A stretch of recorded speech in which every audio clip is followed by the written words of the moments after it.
Okay. अब principle of superposition of waves के आप यहां पे थोड़ा सा नोट करेंगे अगर, तो यू विल फाइंड हेयर कि इस वेव का क्रस्ट, ये क्रस्ट ही है, इसका ये क्रस्ट है, इस वेव का ये ट्रफ है, इसका ये ट्रफ है, ठीक है। क्रस्ट क्रस्ट ट्रफ ट्रफ, ऐसा ही है। तो अगर crust of one wave falls on the crust of another wave, तो जो वेव नई वेव बनेगी एक, और मैं और अगर क्या नाम है क्रिश, दोनों इकट्ठा मैं बोल रहा हूं एक वेव, मेरे साथ क्रिश ने भी सेम बात बोलनी शुरू कर दी, दूसरी वेव। अगर मैं थोड़ा आगे बोल रहा हूं एक वर्ड को, ये थोड़ा पीछे बोल रहा है उसी वर्ड को, ठीक है, तो चेंज हो जाएगा। तो क्रस्ट जो होगा वो क्रस्ट के ऊपर नहीं आएगा, ठीक है। तो अगर मल्टीपल वेव्स भी हों, तो अगर एक वेव का क्रस्ट जो है वो दूसरे वेव के क्रस्ट के ऊपर आता है, एक वेव का ट्रफ दूसरे वेव के ट्रफ के ऊपर आता है, जो नई वेव बनेगी, मैं अकेला बोल रहा हूं एक वेव, हम दोनों इकट्ठा बोलेंगे दो वेव्स होगी, ठीक है। एक जैसा बोलेंगे तो एम्पलीट्यूड इंक्रीज होगा। तो जो नई वेव बनेगी उसका एम्पलीट्यूड जो होगा, इसका एम्पलीट्यूड प्लस, तो वो कुछ ऐसे ही बनेगी। बहुत जो नई, मैं इसी में बना देता हूं, जो नई वेव बनेगी उसका एम्पलीट्यूड, इसका एम्पलीट्यूड ये, ठीक है, इतना आ गया, और ये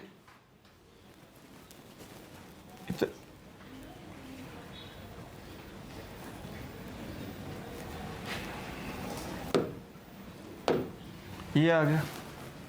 तो जो नई वेव बनेगी हमारी, वो वेव जो होगी उसका एम्पलीट्यूड इतना हो जाएगा।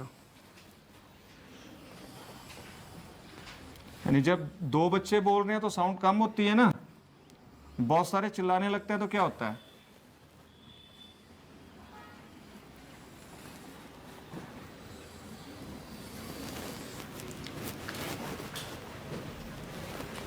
एक बोल रहा था तो इतनी साउंड थी, इसने और इसने बोलना शुरू कर दिया तो साउंड बढ़ गई, डबल हो गई। मतलब इसकी साउंड, यानी इसकी साउंड का एम्पलीट्यूड प्लस इसकी साउंड का एम्पलीट्यूड, तो दोनों के साउंड का एम्पलीट्यूड क्या होगा, ऐड होगा। पर कब, जब एक का क्रस्ट दूसरे के क्रस्ट के ऊपर होगा, एक का ट्रफ दूसरे के ट्रफ के ऊपर होगा। तो यही है principle of superposition of waves. तो इसमें हम देखते हैं क्या बोलता है ये। Write down this principle states that resultant displacement of a particle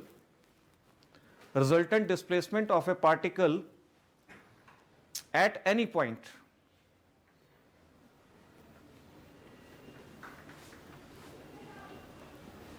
is the sum of individual displacements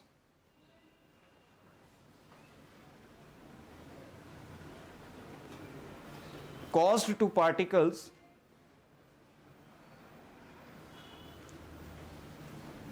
by two or more waves.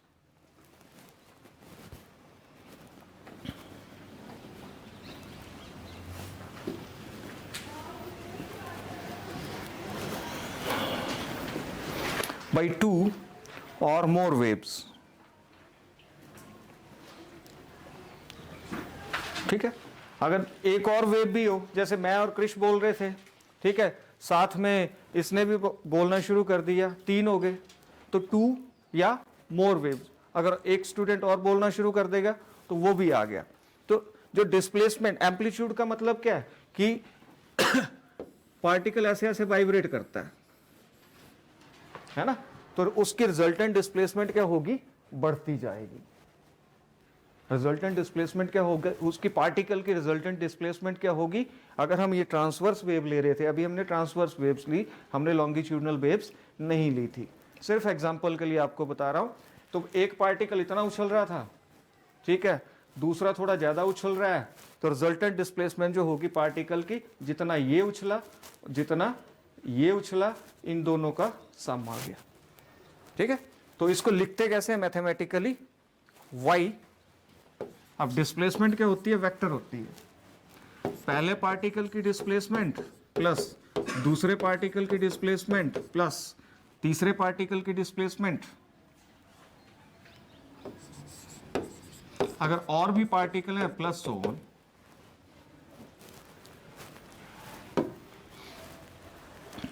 अगर और भी पार्टिकल है तो प्लस सो ऑन। अभी तक हमने क्या पढ़ा था? प्रोग्रेसिव वेव पढ़ी थी, जो बढ़ती जाती है बढ़ती जाती है बढ़ती जाती है। ठीक है। एक वेव ऐसी होती है जो स्टेशनरी होती है, एक वेव ऐसी होती है जो स्टेशनरी होती है।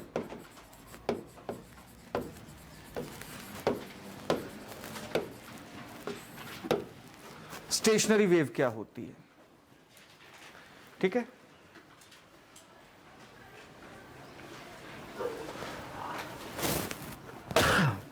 स्टेशनरी वेव जो बनती है वो प्रोग्रेसिव वेव से ही बनती है।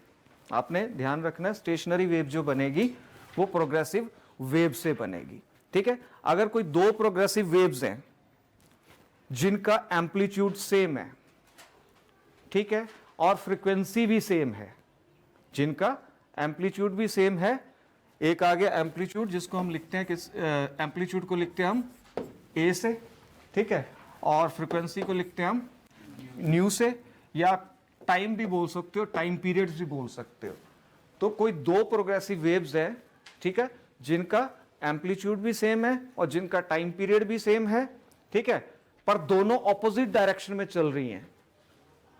और जब वो सुपर इंपोज होंगी, सुपर इंपोज होना मैंने आपको बताया अभी कैसे सुपर इंपोज होती है, नई वेव कैसे बनती है। ठीक है। मतलब एक वेव इधर को, इसमें तो है ना कि दोनों का एम्पलीट्यूड इसका कम है इसका ज्यादा है, ठीक है, पर अगर कोई दो वेव हैं, ठीक है, जिनका एम्पलीट्यूड भी सेम है, ठीक है, जिनके टाइम पीरियड भी सेम है, पर दोनों ऑपोजिट डायरेक्शन में चलेंगी, ठीक है, ऑपोजिट डायरेक्शन में जा रही हैं, ठीक है, तो एक नई वेव बनेगी। ठीक है। और वो वेव कैसी होगी? प्रोग्रेसिव स्टेशनरी वेव होगी। तो प्रोग्रेसिव वेव से ही क्या बनती हैं? स्टेशनरी वेव्स बनती हैं। लिखिए, when two progressive waves having same amplitude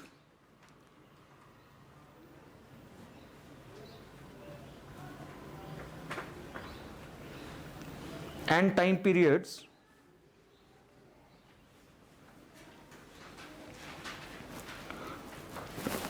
traveling in opposite direction traveling in opposite direction with same velocity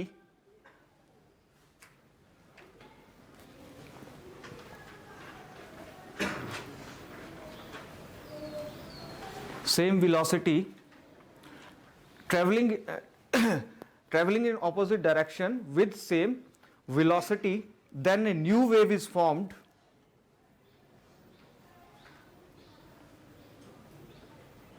which will appear, then a new wave is formed which will appear to travel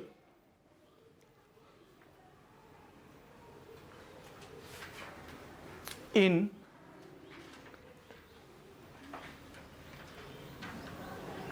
which will appear not to travel, करो not लगाओ, not to travel in any direction। नई wave तो बन जाएगी पर वो किसी भी डायरेक्शन में ट्रेवल नहीं करती हुई दिखाई देगी, and that kind of wave is called stationary wave.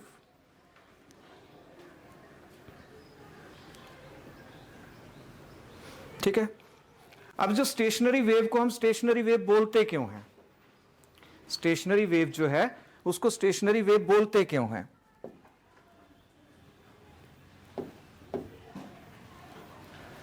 इसका नाम स्टेशनरी वेव क्यों डाला गया? ठीक है। इसमें जो पार्टिकल होते हैं वाइब्रेट तो कर रहे हैं, वो चाहे ऐसे कर रहे हो चाहे ऐसे कर रहे हो, लॉन्गिट्यूडनल कर रहे हो या ट्रांसवर्स कर रहे हो। ऊपर नीचे होगा तो ट्रांसवर्स और ऐसे ऐसे होगा तो लॉन्गिट्यूडनल। ठीक है। तो अगर वो वाइब्रेट कर रहे हैं, ठीक है, अबाउट देयर मीन पोजीशन, कोई पार्टिकल है ये कोई पार्टिकल है, ये वाइब्रेट कर रहा है अबाउट देयर मीन पोजीशन, ठीक है। तो इसके जितने, इस वेव के जितने पार्टिकल है वो अपनी मीन पोजीशन पे वाइब्रेट करते रहेंगे, पर वो एक जगह से दूसरी जगह नहीं जाएंगे। प्रोग्रेसिव वेव में होता था पार्टिकल ट्रेवल करते थे, वाइब्रेट करते हुए ट्रेवल करते थे, ठीक है। पर प्रोग्रेसिव, जैसे कोई बच्चा है उछलता हुआ जा रहा है, दैट इज प्रोग्रेसिव, ठीक है। कोई बच्चा अपनी जगह पे खड़ा होकर उछल रहा है, दैट इज स्टेशनरी। अंडरस्टैंड? तो सिंपल से एग्जांपल से इसको याद रखिए, vibrate about their mean position but the disturbance means wave, disturbance does not travel in any direction, disturbance does not travel in any direction.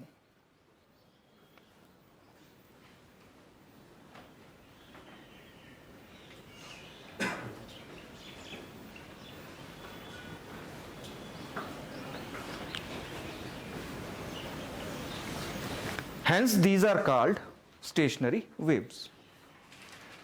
Hence these are called stationary waves. Next is type of stationary waves. Types. ठीक है, तो वही है जैसे progressive waves थी, दो तरह की थी, कैसी, एक ट्रांसवर्स और दूसरी लॉन्गिट्यूडनल, तो है ना। तो ये भी कैसी होती है, ट्रांसवर्स स्टेशनरी वेव्स, ठीक है। और दूसरी आ जाएगी लॉन्गिट्यूडनल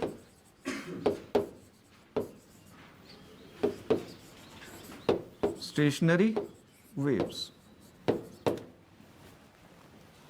तो ये जो वेव्स होती हैं दो तरह की होंगी, स्टेशनरी वेव्स भी दो तरह की होंगी, जैसे प्रोग्रेसिव वेव्स थी, लॉन्गिट्यूडनल और ट्रांसवर्स, ठीक है। ट्रांसवर्स में पार्टिकल ऊपर नीचे वाइब्रेट करते हैं और लॉन्गिट्यूडनल में ऐसे साइड को वाइब्रेट करते हैं, ठीक है। तो ये भी दो तरह की होंगी। तो पहले लिख लेते हैं what is transverse stationary wave. Transverse stationary wave,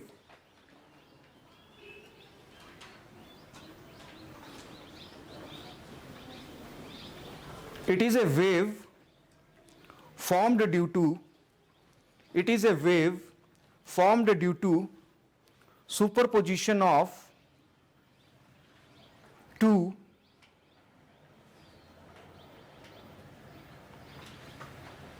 अब ट्रांसवर्स है तो किन वेव से बनेगा, कैसी प्रोग्रेसिव वेव से बनेगा, ट्रांसवर्स प्रोग्रेसिव वेव से बनेगा।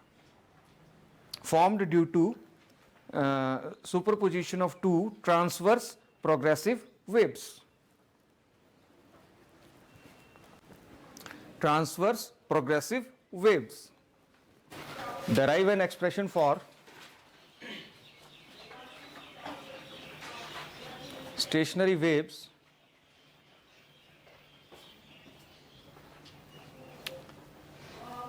and obtain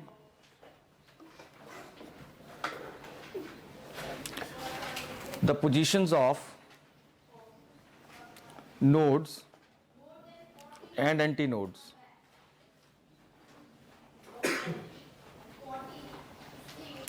Nodes and antinodes. आप समझ जाओगे बीच में, इंपॉर्टेंट है क्वेश्चन कि नोड्स क्या होते हैं, एंटी नोड्स क्या होते हैं। जब हम वहाँ पे पहुँचेंगे मैं आपको बताऊंगा नोड क्या होता है और एंटी नोड क्या होता है। तो सबसे पहले लिखिए consider two transverse wave, consider to transfer waves of same amplitude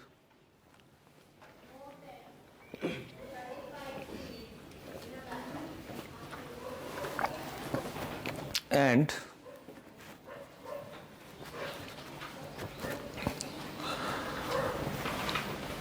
frequency traveling along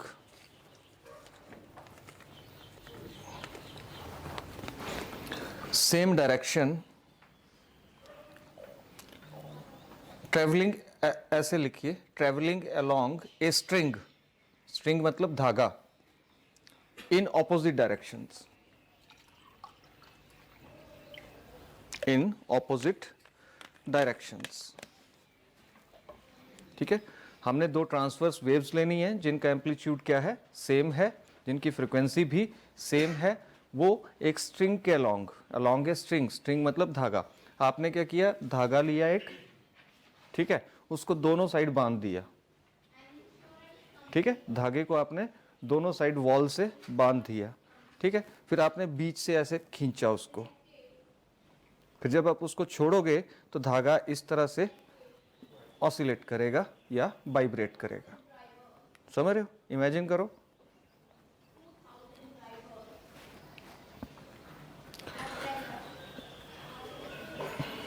The wave traveling along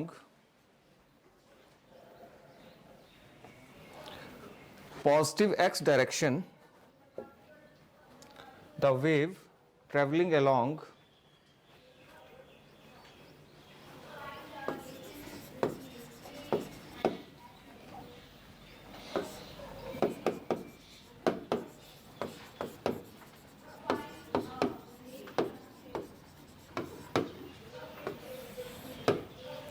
positive x direction is given by, इसको मान लेते हैं जो पॉजिटिव एक्स डायरेक्शन की तरफ जा रही है वेव, उसकी इक्वेशन क्या होगी, उसको मान लेते हैं y1 is equal to a sine के x minus omega T.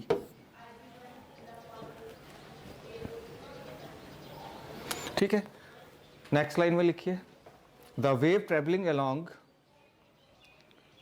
Negative X direction is given by y2. इसमें डिफरेंस क्या होगा, बाकी एम्पलीट्यूड सेम है दोनों का, देखिए ध्यान से, इसमें क्या a क्या है, एम्पलीट्यूड है, ठीक है, तो हमने बोला दो कौन सी वेव लेनी है, ट्रांसवर्स वेव लेनी है जो ट्रेवल कर रही हैं, ठीक है, along a string in opposite direction. ठीक है, तो एम्पलीट्यूड और दोनों का एम्पलीट्यूड और फ्रिक्वेंसी क्या है, सेम है, तो दोनों का एम्पलीट्यूड ए मैंने क्या ले लिया, सेम ले लिया, साइन, ठीक है, के एक्स. यहाँ पे थोड़ा सा डिफरेंस आएगा, जो इधर को जा रही है उसमें आएगा माइनस, तो उल्टी जा रही है तो उसमें आएगा प्लस, तो के x plus omega T.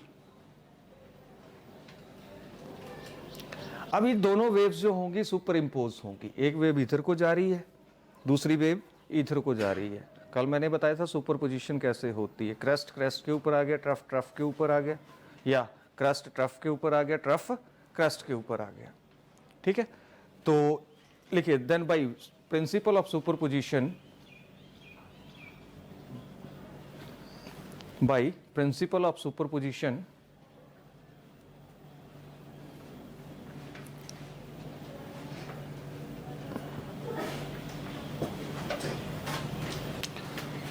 y is equal to y1 plus y2 is equal to, sum कर देंगे इनका, a साइन के x minus omega T plus a sine के एक्स प्लस ओमेगा टी.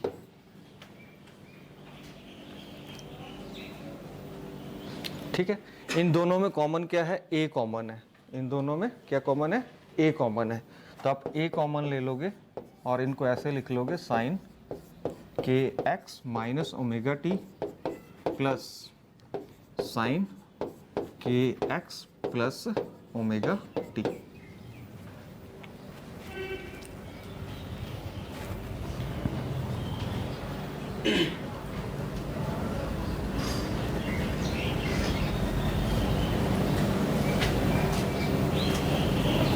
ठीक है, अब ये आ गया इतना इतना, एक फॉर्मूला यूज करेंगे, sine A plus sine B का फॉर्मूला यूज करेंगे हम, sine A plus sine B का फॉर्मूला यूज करेंगे, तो याद रखिए क्या होता है, sine A plus sine B का फॉर्मूला क्या होता है, two sine,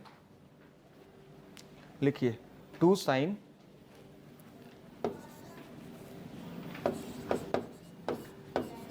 A plus B by two, two sine A plus B by two into cos A minus B by two. तो यहाँ पे ए क्या है, के x minus omega T, B क्या है, के x plus omega T. Substitute करना है आपने, तो आपके पास y क्या आ जाएगा, 2 साइन a क्या है, के x minus omega T plus b क्या है, के x plus omega t upon 2 into cos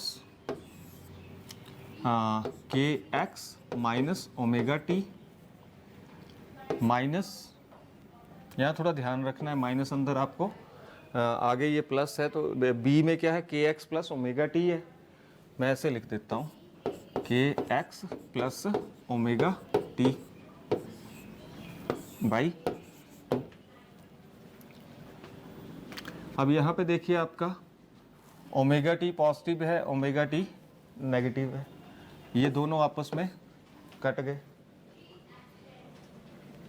okay अगले स्टेप में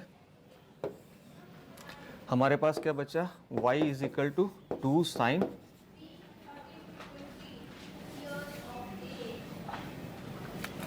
के एक्स प्लस के एक्स कितना हो गया, 2 के एक्स अपॉन 2, ठीक है, into cos k x minus omega t minus अंदर जाएगा के x minus omega t upon 2। अब इसमें अगर आप देखेंगे तो के एक्स यहाँ पे प्लस का है, के एक्स यहाँ पे माइनस का है, ये कट गए। ओके तो क्या आया हमारे पास,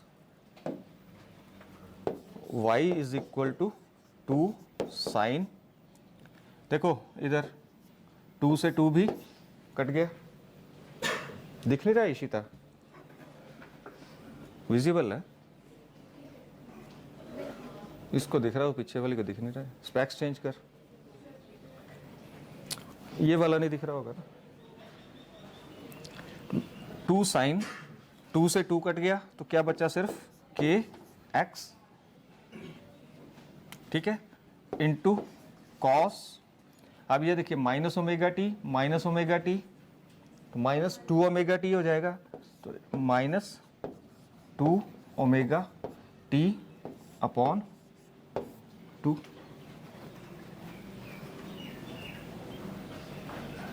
अब इस 2 से ये 2 भी कट जाएगा, तो फाइनल इक्वेशन हमारे पास क्या आ रही है,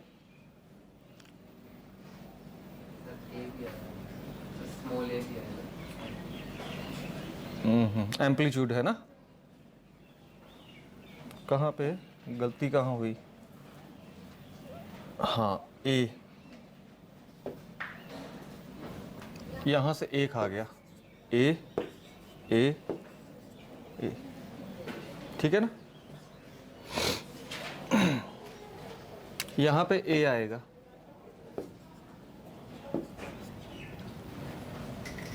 चलिए आगे, पीछे वालों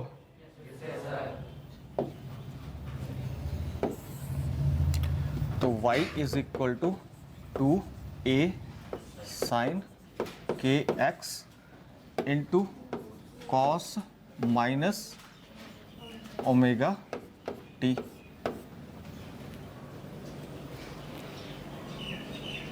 ठीक है, और कॉस ऑफ माइनस थीटा होता है cos theta, sine of minus theta होता है माइनस साइन थीटा, ठीक है, याद रखना, ये साइन ऑफ माइनस थीटा होता है माइनस साइन थीटा, ठीक है, पर कॉस ऑफ माइनस थीटा होता है कॉस थीटा, साइड में लिख लो।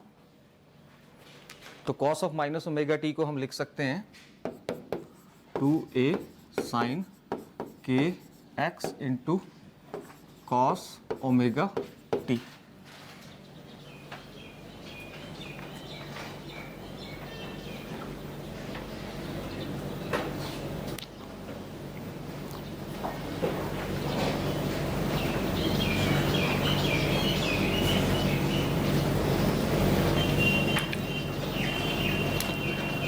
ठीक है, let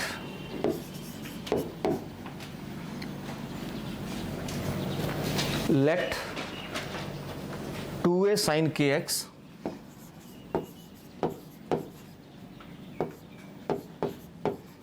capital A,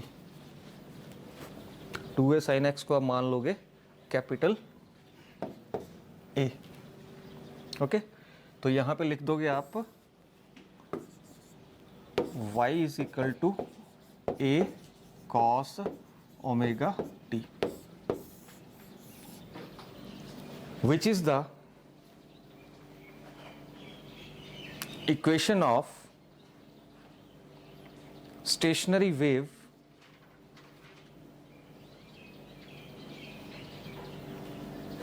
having amplitude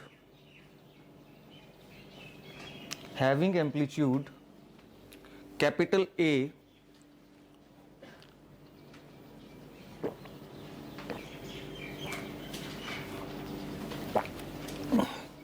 equals to 2a sin kx।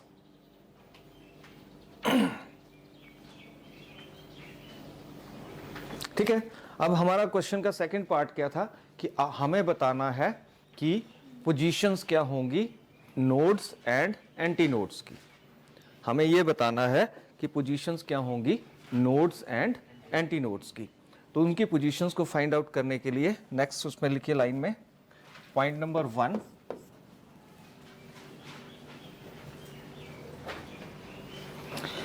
अब इसमें क्या होगा कि एम्पलीट्यूड, जैसे ये वेव है, मैंने आपको कहा जैसे ये है, ठीक है, आपने यहां से इस धागे को पकड़ा, आप यहां ले गए, तो एम्पलीट्यूड जब मैक्सिमम कब होगा वो देखना है, चाहे नीचे की तरफ को हो, चाहे जैसे धागे को आपने छोड़ा, तो आप देखते हो कभी भी आप देखते हो जैसे आप एक रस्सी लेते थे, एक फिरकी होती थी, आप ऐसे ऐसे घुमाते थे, फिर ऐसे टाइट करते तो कैसे घूमती थी, देखा है ना, देखा है ना, वही चीज है, ये वही चीज है। ठीक है, तो जैसे ये ऐसे आ जाएगा, फिर ये इस तरह से क्या करेगा, ऑसिलेट करेगा। ठीक है, नोड एंटी नोड को हम देखते हैं क्या होते हैं। तो लिखिए amplitude will be maximum, amplitude है क्या 2a के x will be maximum.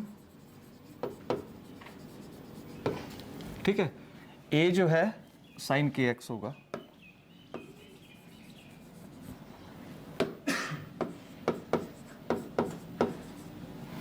Sign के X will be maximum, 2a sine के एक्स विल बी मैक्सिमम। अच्छा, इसमें एम्पलीट्यूड तो कांस्टेंट है, फिक्स है। ठीक है, a कांस्टेंट है, तो कौन मैक्सिमम होगा, साइन के एक्स इज मैक्सिमम। याद रखिए साइन की मैक्सिमम वैल्यू, साइन थीटा की मैक्सिमम वैल्यू होती है ना, मैक्सिमम साइन 90 क्या होता है 1 होता है, तो साइन थीटा की मैक्सिमम वैल्यू क्या होती है 1, और साइन थीटा की मिनिमम वैल्यू होती है -1। याद रखना है आपने, साइन थीटा की मिनिमम वैल्यू होती है -1, मैक्सिमम 1, मिनिमम। ठीक है, हम क्या बोल रहे हैं कि एम्पलीट्यूड मैक्सिमम कब होगा, जब 2a तो छोड़ दो, साइन के एक्स, या ऐसे लिख सकते हैं amplitude is maximum when sine के इज मैक्सिमम, और साइन के एक्स मैक्सिमम वैल्यू कितनी होती है 1। और साइन थीटा 1 कब होता है 90 पे, साइन थीटा 1 कब होता है 90 पे, साइन 91 होता है, ऐसे बोलिए साइन 91 होता है। और 90 को हम π/2 भी लिखते हैं, 90 को हम पाई को 180 लिखते हैं ना, तो 90 को हम π/2 लिखेंगे, है ना। तो यहां पे आप कर सकते हो साइन π/2, तो साइन के x is equal to sine π/2। ठीक है, तो के एक्स इज इक्वल टू π/2।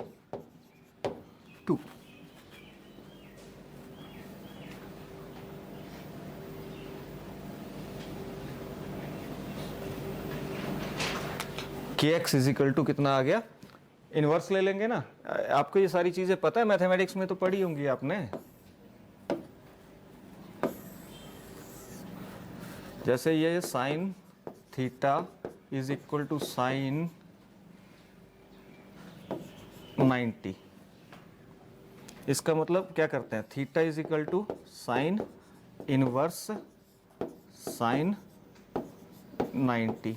तो इनवर्स से साइन कैंसिल हो जाता है, तो थीटा कितना आ जाता है, 90 आ जाता है। वैसे ही यहाँ पे साइन के x is equal to sine pi by 2, तो के एक्स क्या होगा, पाई बाई 2। आप ये नहीं करोगे कि साइन के साथ साइन काट दिया, नो, दूसरी तरफ ले जाके इस तरह से इनवर्स लिखते हैं, फिर ये होता है, आता रिजल्ट वही है, पर आप काट नहीं सकते हो, because these are trigonometric functions, आप इनको काट नहीं सकते हो। छोटे बच्चे होते हैं ना, काट दिया मिस ने बोला है ना, तो वो नहीं होगा, यहाँ पे काटना नहीं है आपने।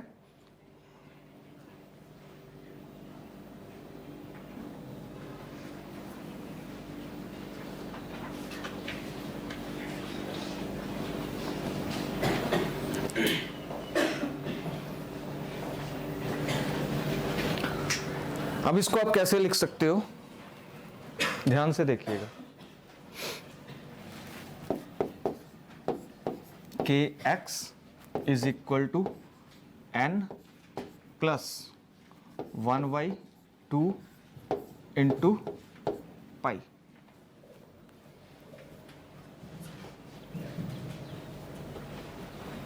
ठीक है, जहां पे n की वैल्यू लिखिए, where n is equal to 0, 1, 2, 3 so on.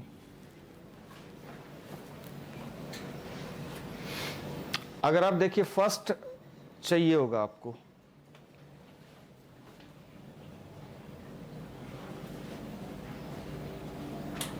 ठीक है, फर्स्ट एंटी नोड आपको चाहिए होगा, तो क्या करना होगा, n की वैल्यू आप 0 रखो। फर्स्ट एंटी नोड ये है, सपोज आप इसको दो जगह से पकड़ते हो, यहां से भी पकड़ा, यहां से पकड़ा, इसको ऐसे किया, तो ये धागा इस तरह से वाइब्रेट करेगा, यानी कि आधा पोर्शन उसका ऊपर जाएगा, इस तरह से होगा। फॉलो कर रहे हो बात को, है ना। अगर आप इसको तीन जगह से पकड़ोगे, एक position, second position, third position, तो ये वेव कैसे बनेगी, ऐसे ऐसे ऐसे। तो ये पोजीशंस जो है, 0 पे क्या होगा, एक ही बनेगा।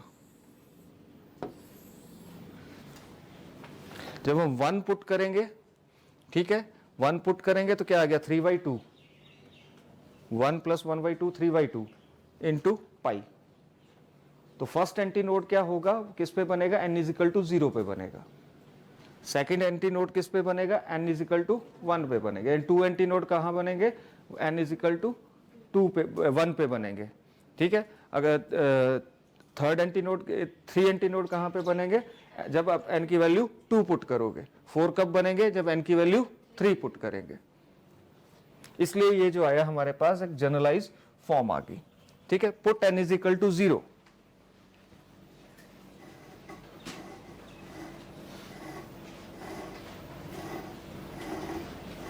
तो आप इसको चलो लिखो आप।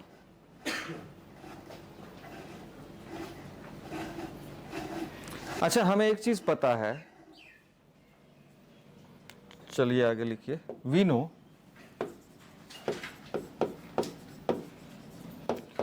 k = 2 पाई/λ, हम बहुत बार फाइंड आउट कर चुके हैं। k = 2 पाई/λ हम बहुत बार फाइंड आउट कर चुके हैं। तो k की जगह आप क्या लिख दोगे, हमारे पास क्या था, kx था ना, तो वहां पे लिख देंगे 2 पाई/λ इंटू x = n + 1/2 इंटू पाई।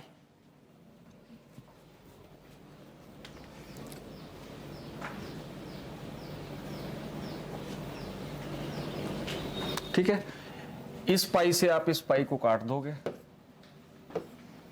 कट गया। लेमडा और 2 को आप दूसरी साइड ले जाओगे, लेमडा यहाँ डिवाइड हो रहा है, उधर मल्टीप्लाई होगा, 2 यहाँ पे मल्टीप्लाई हो रहा है, उधर डिवाइड होगा, तो यहाँ से हम x निकाल सकते हैं। तो x हमारे पास क्या आएगा, x is equal to n plus 1/2 into lambda upon 2।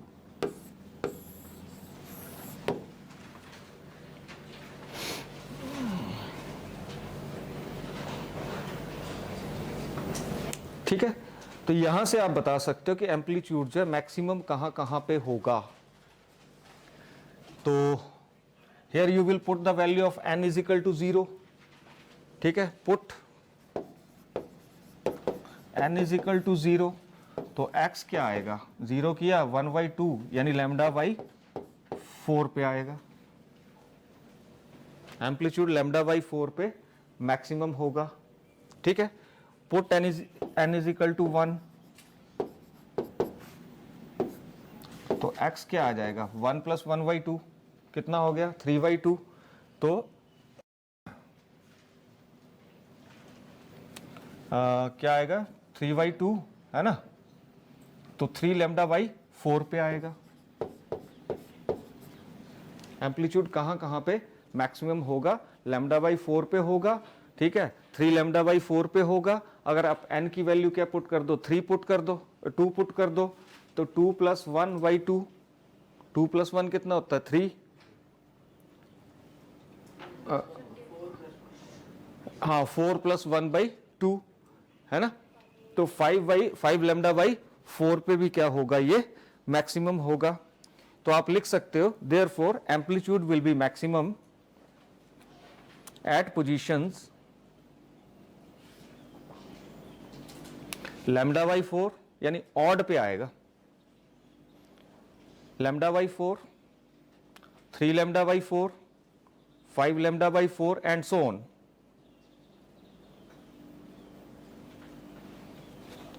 These points are called antinodes.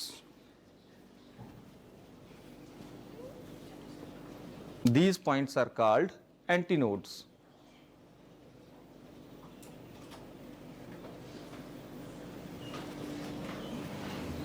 In points को क्या बोलते हैं हम, एंटीनोड्स बोलते हैं।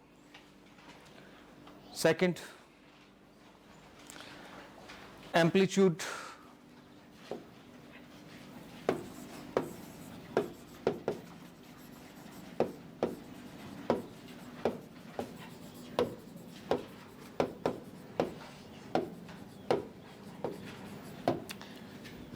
ए जो है वो मिनिमम होगा कब, when amplitude 2k sine omega T, omega T है, एक मिनट, 2 साइन के एक्स है ना, हाँ हाँ ठीक है, मेरे को +2 वाला याद रह गया।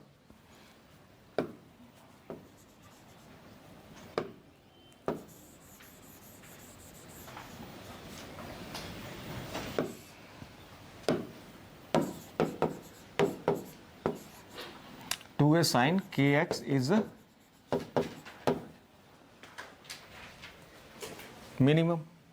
ठीक है, ये कब मिनिमम होगा, जब साइन के एक्स इज मिनिमम।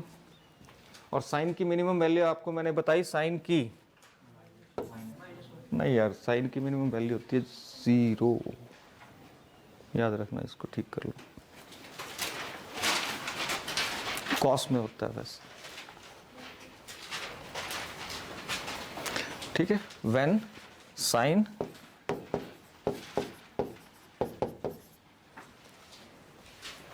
के एक्स इज इक्वल टू 0। और साइन 0 कब होता है, 0 कब होता है, साइन 0 पे होता है, साइन 0 0। तो इस 0 की जगह आप लिख सकते हो सीधे साइन 0, साइन के एक्स इज इक्वल टू 0। तो के एक्स क्या आ गया, 0, के एक्स क्या आ गया आपके पास, 0। ठीक है, तो साइन जो है वो 0, इसको ऐसे लिख सकते हैं हम, 0 लिखने के बजाय यहाँ पे हम लिख सकते हैं कि साइन 0 कहाँ कहाँ होता है। साइन 0 होता है 0 पे, ठीक है, 180 पे, ठीक है, फिर यहाँ पे 360 पे, ठीक है, फिर यहाँ पे फिर 360 में 180 ऐड कर दो। यानी कि अगर आप ये देखें ना, इसमें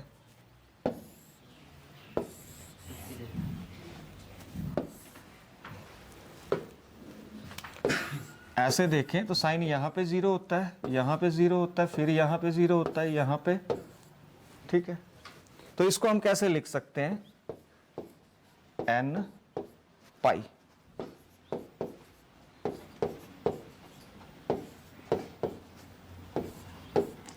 साइन n पाई, यानी यहाँ साइन आपने लिख दिया ना साइन के एक्स इज इक्वल टू 0, तो बीच वाली लाइन लिखने की आपको जरूरत नहीं है इस चीज की, इसको आप हटा दीजिए कि साइन 0 कब कब होता है, जब साइन n पाई का इंटीग्रल यानी साइन n पाई होगा, ठीक है। और n की वैल्यू क्या होगी यहाँ पे फिर से 0 1 2, वेयर n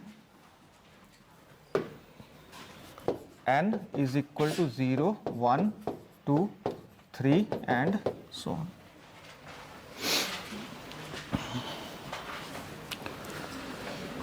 ठीक है, अब n की वैल्यू अगर आप 0 पुट करोगे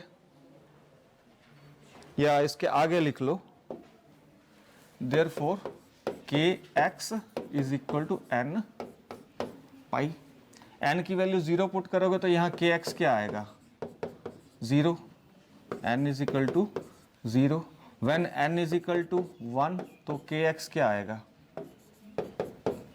पाई यानी 180, ठीक है। जब n की वैल्यू क्या है 2 तो kx क्या आएगा 2 पाई, ठीक है।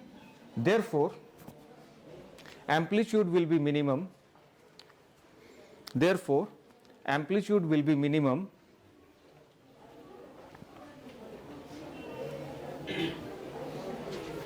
at positions,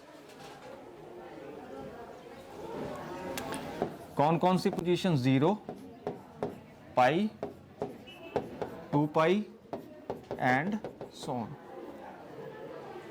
These positions are called antinodes।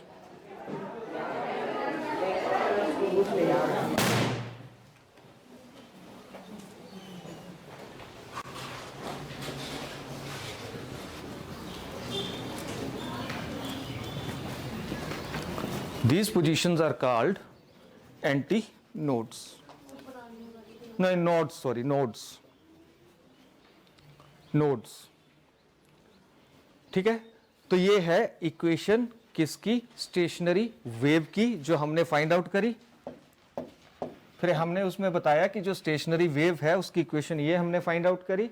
फिर हमने बताया कि उसमें नोड्स और एंटी नोड्स कब कब बनते हैं, नोड्स किन किन पोजीशन पे बनेंगे, ठीक है, और एंटी नोड्स जो हैं किन किन पोजीशन पे बनेंगे। तो इसको आप और भी थोड़ा सा इलेबोरेट कर सकते थे कि आप k की वैल्यू पुट कर देते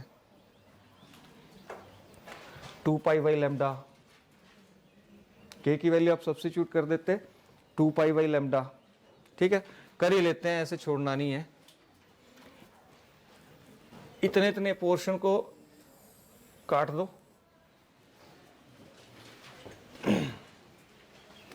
यहां पे लिखोगे but k is equal to 2 pi by lambda,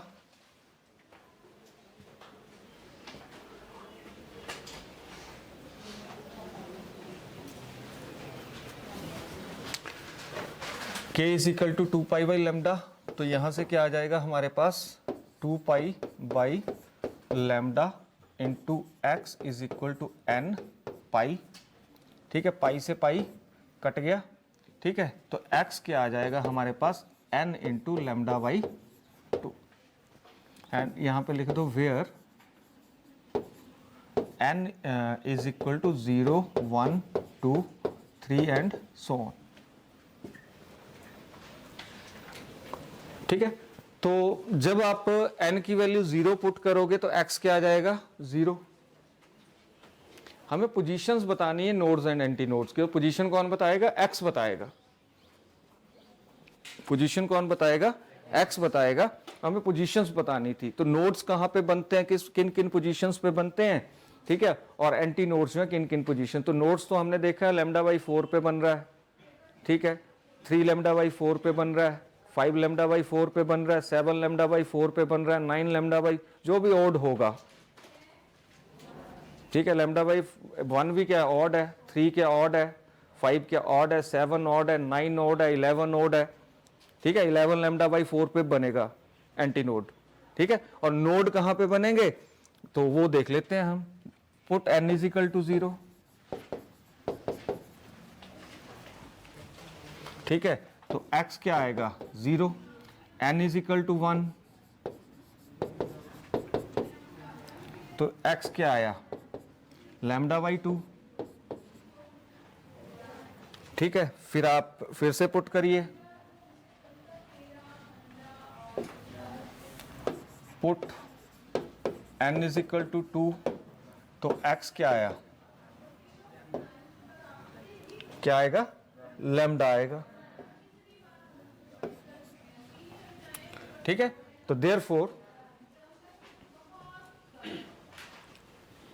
amplitude of wave will be minimum at positions, amplitude of the waves will be minimum at position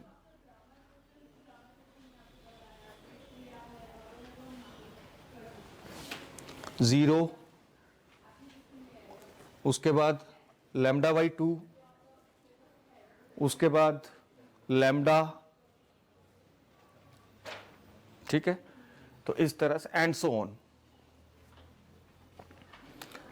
आगे लिखे these points are called nodes.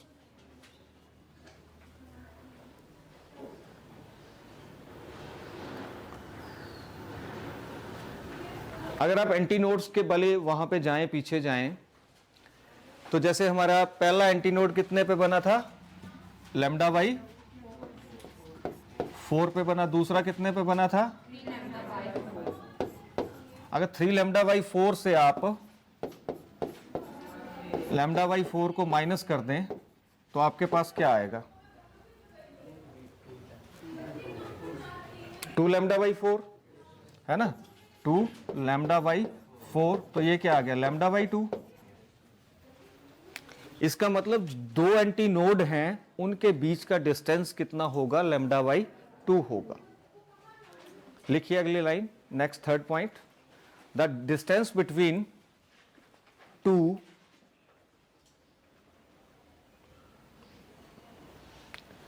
antinodes is obtained by, ऐसे आएगा 3 λ/4 minus λ/4, यानी second anti node से आप first anti node को, उसकी position को माइनस कर दो,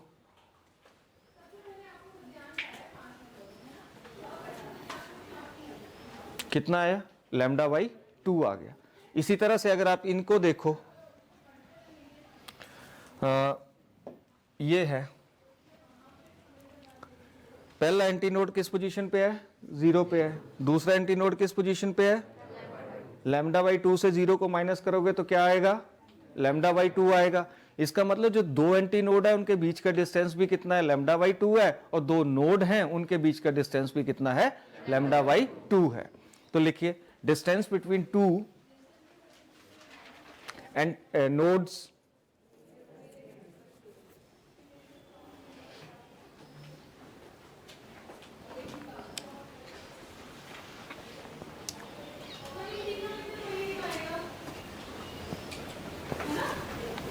तो करिए λ/2 minus 0 is equal to λ/2।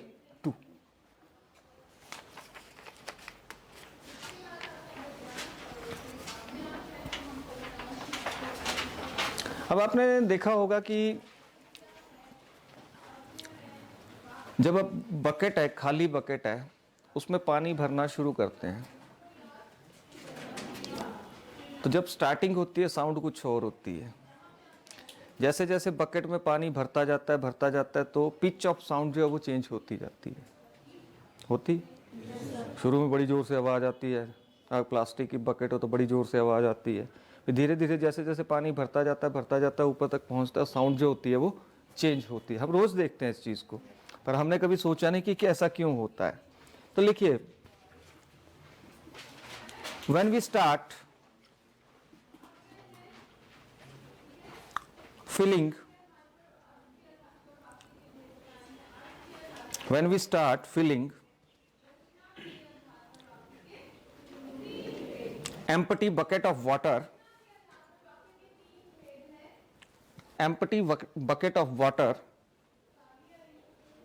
the pitch of sound produced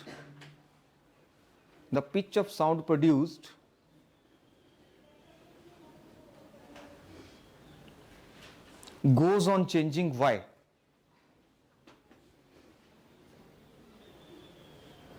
Goes on changing. Why? Sound क्यों चेंज होती जाती है वाटर की? जो साउंड जो है वो उसकी पिच क्यों चेंज होती जाती है? ठीक है, तो ये कंसेप्ट है एक लिक्विड कॉलम का, कंसेप्ट है लिक्विड कॉलम का। तो उसको हम बाद में करेंगे, मेरे पास टाइम कम है, तो मैंने छोटा क्वेश्चन करवा दूं आपको। लिखिए, the frequency of sound emitted by air column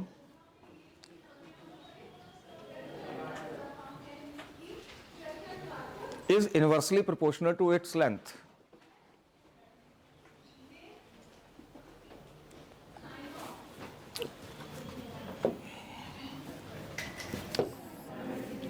ये कोई एयर कॉलम है, इसमें हवा ही भरी हुई है, ठीक है। जब खाली है तो इसमें क्या क्या है? सिर्फ क्या है? एयर है, ठीक है। बोलता है कि फ्रीक्वेंसी ऑफ साउंड, देखो आप बांसुरी बजाते हैं ना, फ्लूट, ठीक है, वहाँ से भी क्या होता है, वो उसमें होल्स होते हैं। जैसे जैसे आप डिफरेंट होल्स को बंद करते हो तो साउंड क्या होती है? चेंज होती है। होता है ऐसा, है ना। जो विसल होती है, जैसे आपके बॉल पेन है, ठीक है, उसका रिफल निकाल लो, एक साइड ढक्कन बंद कर लो, फिर या आपके जो पेन का ढक्कन है, ठीक है, लाओ कोई ऐसा पेन तो जिसमें ढक्कन हो, हाँ, ठीक है, इससे आप, ठीक है। तो what is this? Air column, ठीक है। जैसे ही मैं इसके अंदर क्या कर रहा हूं, प्रेशर से एयर डाल रहा हूं, तो अंदर वाली एयर क्या हो रहा है? एकदम से बाहर निकल रही है। तो वैसे वहां पे है कि साउंड जो है वो चेंज होती जाएगी जब क्या होगा, इसमें वाटर भरता जाएगा।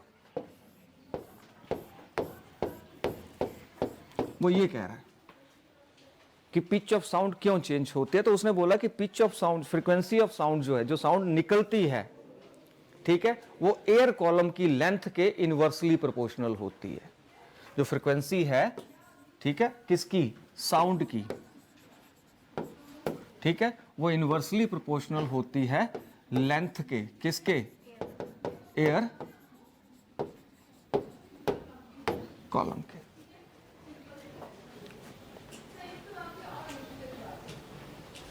As water is filled,